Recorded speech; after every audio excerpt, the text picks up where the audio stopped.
Boone Pickens, welcome to Street Smart. Great to see you back on this show. Thanks. Did you see I fell out of that billion-dollar deal this year? I went out of the billion-dollar group. Well, but not by much, Mr. Pickens. It was 50 million.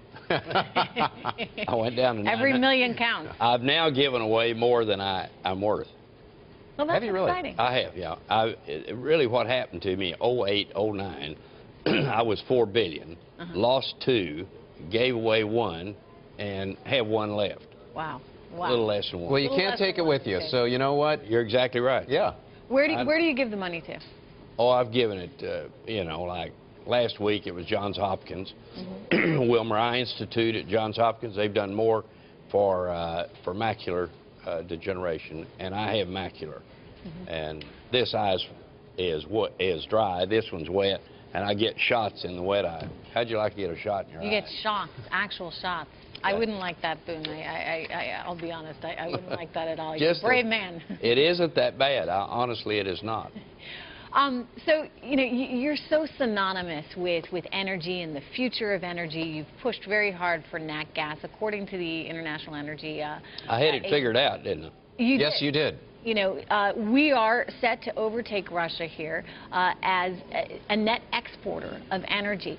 What is all this saying here for our energy independence? Are we going to get there? You have the most dynamic industry in America, the oil and gas industry. When I got out of school in '51 as a geologist, that the oil that had been found at that point, 95% of it had been found by American geologists and geophysicists. And now you're at the same spot again. I mean, we have the best industry. They're the most productive. They've been the most efficient. It's a great group. Did you ever think you'd see this day, though? I mean, think back to you getting out of school as a geologist and getting into the energy field. Did you ever think we would be here? And I know you talked about it and you dreamed about it more recently, but all the way back then when you were first getting into the industry. No, when I got out in '51, the industry was kind of on its ass at that point. And there were only 4 out of 28 that got jobs as geologists in my class. And then you had ups and downs in the industry. Now it's the most dynamic industry in the United States. A lot of people say this is what's going to power our economy forward. This is what's helping to recreate America. Do you believe that? I believe that wholeheartedly. I mean, up till now, that the oil and gas industry has done the job for the country. But we have the cheapest energy in the world. Our oil is 10% cheaper than the rest of the world. Our natural gas is 75% cheaper, and our gasoline's 50% cheaper.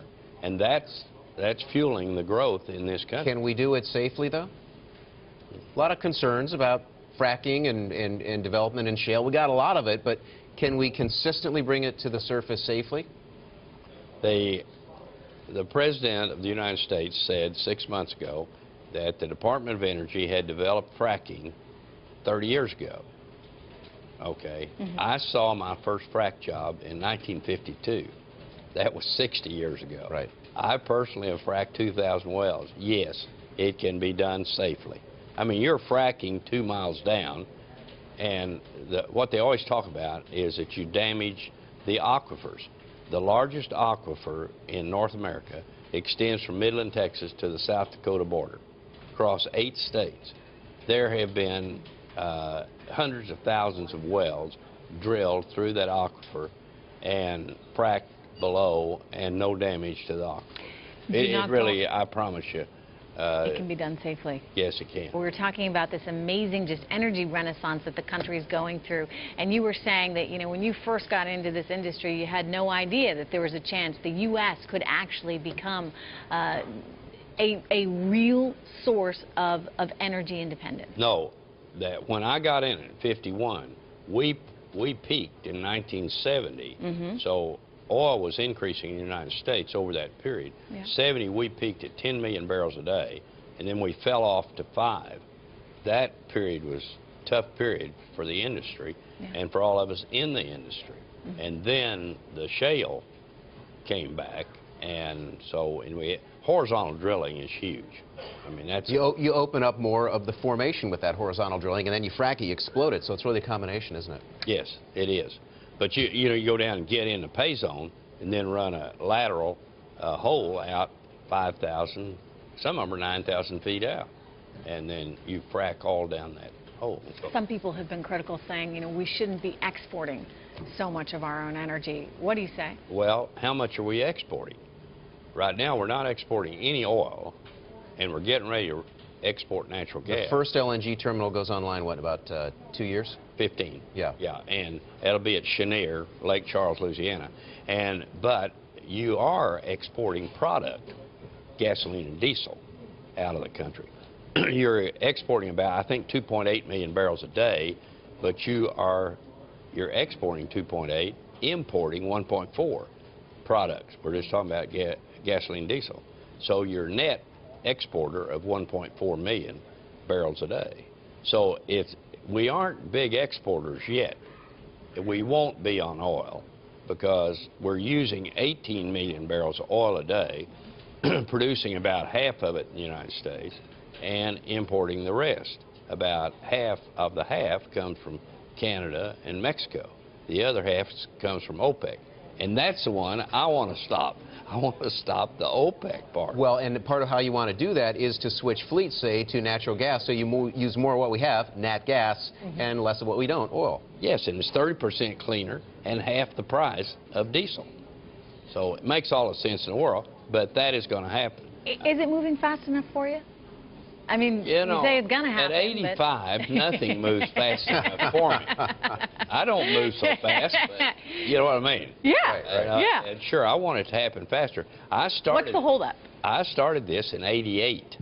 Wow. Yeah, and I said I will penetrate the market within 3 years. I didn't even come close. Well, do we need an energy policy, a comprehensive energy policy to make this happen, or is it better left to just free market guys like yourself? Okay, let it happen that way. You need an energy policy for America. We are the only country in the world without an energy policy, if you can believe it. And we don't have one. So it'd be a good idea to know the resources we have, how we're going to deploy them, and where we go from here. We have no plan like that. Too political. It's too, exactly. Neither party wants to tackle it. Neither one. And they've had time after time after time to address the issue, did not. You go back to Nixon, he ran for president and said that elect me and we'll be energy independent. And none of you weren't around, but people that sat in your chairs never said, hey, President, you said we'd be energy independent. We're importing more oil all the time. Then every one of the people that ran for president said the same thing. We kept importing more and more oil all the time. And, you know, we got up to 10 million barrels a day imports. Nobody ever had a plan. I wonder if you were to turn down the table and ask Boone Pickens if he ever paid 19 times sales or 200 times operating profits for a brand new company, a new company that's coming to the markets. That's a real high price. T. Boone Pickens, you want to answer that one? Listen, this is a new world for me. Hey, you're on Twitter, though. You're That's right. at Boone Pickens, right? Yeah, but you know how many I have on my... I'm going to check right now. I bet you get a good, fair number. You guess. What is it? Oh, I follow Boone. I follow Boone, too. So I'm guessing at least 100,000, maybe 1 million. Let's see. 160,000. 160,000 followers. I think what do you think? Would you buy Twitter trading at, as Corey points out, 19 times sales? Listen, I think, you know, I'll stand on my head and bet my ass, you know, sometimes, and so that you spend a lot of money betting on oil. You know, exactly. Oil. I'll take plays, a chance, so. but Twitter, it's unbelievable what Twitter has done. When I first saw it, I said, I can't believe people are going to fool around and do that, and they damn sure did. Yeah. And you're one of them. You know, you've got a plan for America, an energy plan for America. It's something that you talk about, you know, not just on a program like this, but also via Twitter. What is the response? I mean, what do you see from people just in the social media space when you talk about this? Well, the social media space, I said I was very surprised when I saw it take off like it did. But people, man, they love to communicate with each other, People want to get their, statement out there, their two bits out there. They want somebody to hear their idea because they think they have a good idea. I don't know. I think the whole thing makes a lot of sense. You've argued for converting the U.S. truck fleet to natural gas. Just curious, what do you think of electric cars, things like Tesla? I mean, could we go an electric route? Anything American is fine with me. I've been that from the outset on my plan. Get off the enemy's oil is what you need to do. I mean, when you're buying OPEC oil, some part of the money paid is getting back in the hands of the Taliban. And as long as you're using oil, period, right? You're running that risk?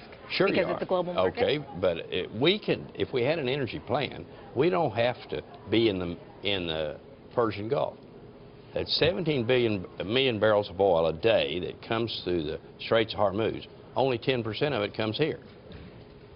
Okay, why are we the one that protect a cartel, OPEC's oil, coming out of the Persian Gulf? The Fifth Fleet's there. We get people killed in Iraq, Afghanistan, all of it related to the Persian Gulf. And we could pull those people out of there. Something that hadn't been looked at is in 1973, we had an Arab embargo. They cut off all oil to the United States. Right. They're going to show us what they can do. We put in we passed a bill where you're going to put oil in the ground in Mississippi and Louisiana in salt caverns. The Strategic Petroleum Reserve. SPR. 700 million barrels we have in there. The most we've ever drawn out is 2 times we drew out 28 million barrels. Now our production has gone from 5 million barrels to 9 million barrels in America. We don't need 700 million barrels in storage. Get it out. Not all of it. Okay, leave. What would that do to oil prices? Well, you've got to, you don't want to pull it out and drop oil prices. So to get it out, feed it into the market, it would probably take you 10 years to get 400 million out. But you could cut off OPEC and come out of there, convert your truck fleet to natural gas, and what do you have? Energy. Real energy independence and independence from the Middle East, and hopefully absolutely, and get the hell out of there. Cut your military commitment to the area, and you don't get any more people killed over there. And what about the argument the skeptics will say about the power of nat gas, the ability of nat gas to create torque in engines, in large, say, 18-wheeler engines? Well, there's no problem with that. I mean, that's a myth to start with. Remember, natural gas comes out of the ground at 130 octane. Does not need a refinery. The environmentalists should just jump on it and love it. And but no refinery, through a simple separator and then into the pipeline, and it's pipeline gas ready to be used. And directly into vehicles. Exactly, and it's the high end of the hydrocarbon chain is what it is. And we really haven't understood the fuel, and we haven't embraced it like we should have done. It's 30% cleaner than diesel. Have you talked to the president recently at all about this? Yeah, he called me this afternoon. I know that you've gone to the White House. I've gone to the White House several times and thought... And what's the response? Okay, I've talked to the president once. It was in August of '08, and we had an hour-and-a-half conversation on energy. And I haven't talked to him again, so I must not have made a very good impression or something. But you have made an impression on people like Fred Smith, the CEO of FedEx, who wants to convert his fleets. Heavy duty. Yeah. Yeah, Fred likes the battery for light duty, which fine with me. I have no problem with it. So go electric for light duty, but go nat gas for heavy duty. Oh, yeah. There's only 2 fuels that are going to move an 18-wheeler. And you get the environmentalists, and I'm an environmentalist. I've got, I can pass a saliva test for being... For an environmentalist? Yeah. And so, I mean, really, I've got a good record on that. But they talk about getting on wind and solar and cutting down OPEC. Well, no, wind and solar are not transportation fuels. 70% of all the vehicles of of the oil is used for vehicle transportation. So that's where the key lies. Pardon me? That's the key then. Sure. Finding a replacement for that. Exactly. And that's what and we have the replacement here. But it's going, you always look for the tipping point. Well, the tipping point has come. Cummins has supplied the new 12-liter engine, which is 400 horsepower engine, and it is going to be the missing link. And that's a natural gas capable engine from Cummins. Yes, that's exactly right. That's what you put in the trucks. That's right. That's what you do. So and you don't lose any torque in the thing. As we talk about natural gas and hopefully more use of it in the future, what does this all mean for oil prices? I mean, you look at oil right now and we're under 100. We're importing 8-9 million barrels a day into the United States. So there's plenty of room for American oil to replace imported oil. And 4.5 million barrels of that comes from OPEC. That's what I want to cut out, is OPEC oil. And there's plenty of room for our oil, our natural gas and all. We just have a... Do you think prices stay sort of where they are? Oh, I don't see... the cost of drilling these wells is not, it's expensive. I mean, you're talking about wells from $5 to $15 million per copy on these wells. And so you're going to have, you can live with $80 oil, but when it drops below $80, you're going to see some. We have 1,800 rigs operating in the United States. And so you'll see some of those rigs shut down when you get down to $80. So we're at 97 right now on crude. If you had to give me a prediction over the next couple months? Couple of months? That's really short. So you're saying by the end of the year? Yeah. Well, right now, I'm going to answer the question. Unfortunately, we got to take a commercial break. Boone Pickens, thank you so much. 97 will hold till the end of the year. 97 hold to the end of the year. Thank you so much. Wonderful to have you here today. Thank you. Shot in your eye. You get shots, actual shots. I wouldn't like that, Boone. I'll be honest. I wouldn't like that at all. You're a brave man. It isn't that bad. Honestly, it is not. So, you're so synonymous with energy and the future of energy. You've pushed very hard for nat gas, according to the International Energy. I had it figured out, didn't I? Yes, you did. We are set to overtake Russia here as a net exporter of energy. What is all this saying here for our energy independence? Are we going to get there? You have the most dynamic industry in America, the oil and gas industry. Boone Pickens, welcome to Street Smart. Great to see you back on this show. Thanks. Did you see I fell out of that $1 billion deal this year? I went out of the $1 billion group. Well, but not by much, Mr. Pickens. It was 50 million. I went down to every million counts. I've now given away more than I'm worth.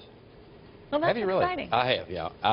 Really, what happened to me, 08, 09, I was $4 billion, lost 2, gave away 1, and have 1 left. Wow. A little less than 1. Well, you can't take it with you, so you know what? You're exactly right. Yeah. Where do you give the money to? Oh, I've given it, like last week it was Johns Hopkins, Wilmer Eye Institute at Johns Hopkins. They've done more for macular degeneration, and I have macular. And this eye is dry, this one's wet, and I get shots in the wet eye. How'd you like to get a